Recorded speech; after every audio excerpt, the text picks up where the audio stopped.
Welcome to Malar's recipe. நம்ம இன்றைக்கி பார்க்க போகிறது முட்டை குழம்பு.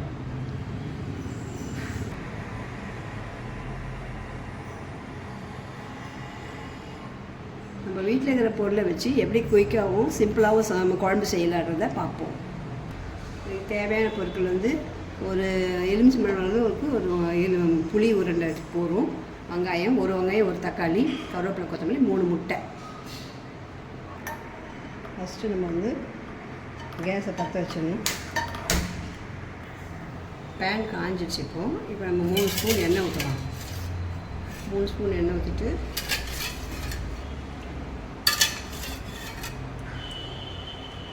காஞ்சிடுச்சு. இப்போ நம்ம கடுகு போடணும். கடுகு போடுறதும் கட் பண்ணி வச்ச வெங்காயம்,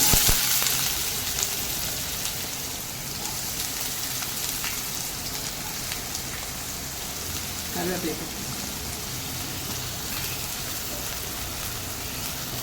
வதங்கிட்டுனா கை விடாமல் வதக்கிட்டே வாங்க.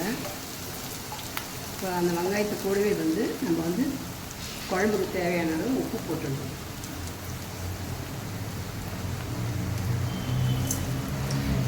இப்போ தேவையான அளவுக்கு அப்புறம் பார்க்கலாம். வெங்காயத்தை நட்டு நல்லா திருப்பி விடணும். ஏன்னா உப்பு போட்டிருக்கதால கல் உப்பு போட்டிருக்கோம். நல்லா திருப்பிட்டு அப்புறம் தக்காளி சேர்த்துக்கணும்.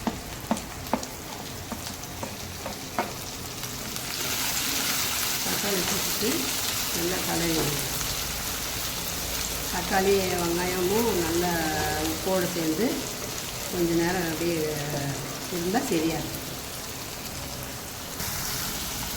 வெங்காய தக்காளியும் நல்லா சுண்டி வராமல் இருக்கும்போது எண்ணெயும் கொஞ்சம் விடுது. இப்போ நம்ம வந்து ஏற்கனவே நம்ம வந்து உப்பு தான் போட்டுப்போம்.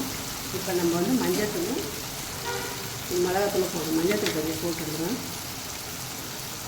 மஞ்சத்தூள் போட்டு காரங்களுக்கு குழம்புக்கு ஏற்றாக்கபடி நான் வந்து 3 கரண்டி போடுறேன் மிளகாத்தூள்.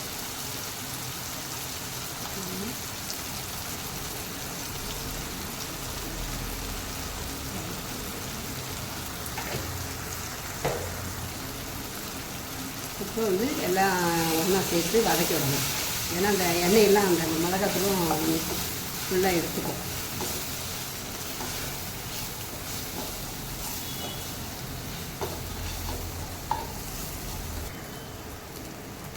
இப்போ அந்த மிளகாத்தூள் ஃபுல்லாக எண்ணெய் இழுத்ததுக்கப்புறம் நம்ம கொஞ்சம் தண்ணி ஊற்றணும். 2 டம்ளர் தண்ணி ஊற்றணும். ஊற்றிட்டு கலரி விட்டுடணும். இதுக்கு நடுவில் இது நல்லா இந்த மிளகாத்தூள், மஞ்சள்தூள், வெங்காயம், தக்காளி நல்லா ஒரு மாதிரி சேர்ந்தோடனே நம்ம வச்சுருந்த அளவு கட்டின புளி, இந்த அளவு புளி வந்து நான் இப்போ நல்லா கழுவிட்டு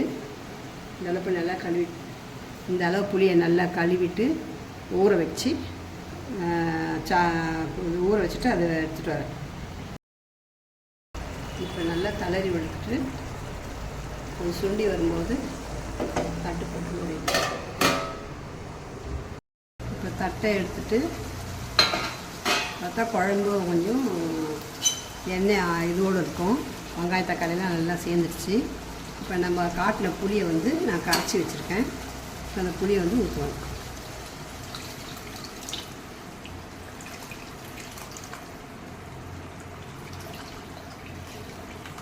நான் ஏற்கனவே கரைச்சி ரெடி கட்டி வச்சுருக்கேன்.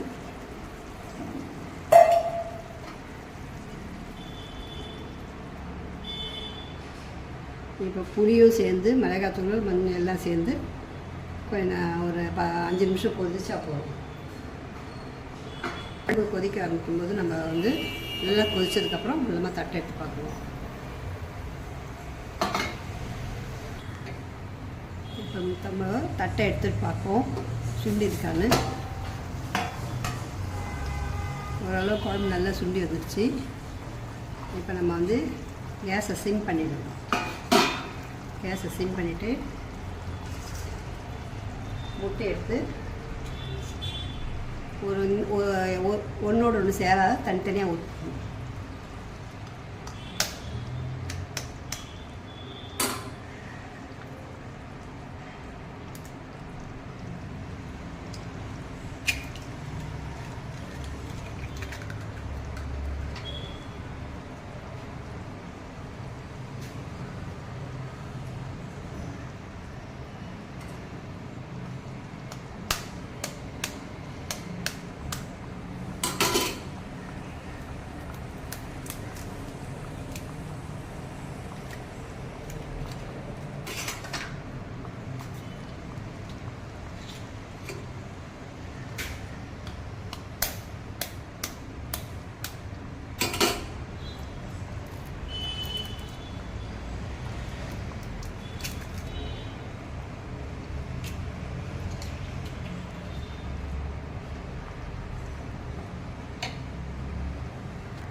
கேஸ் ரொம்ப சிம் பண்ணி வச்சுருந்தோம், 5 நிமிஷம் வச்சுருந்தோம்.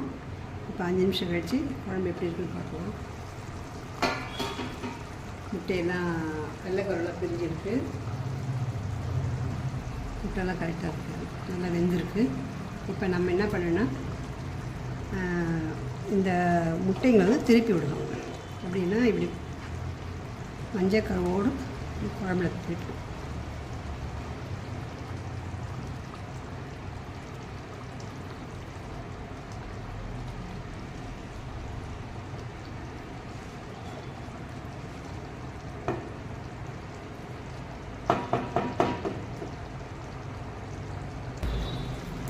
அவ்வளோதான். குழம்பு வந்து முட்டை குழம்பு ரெடி ஆகிடுச்சு.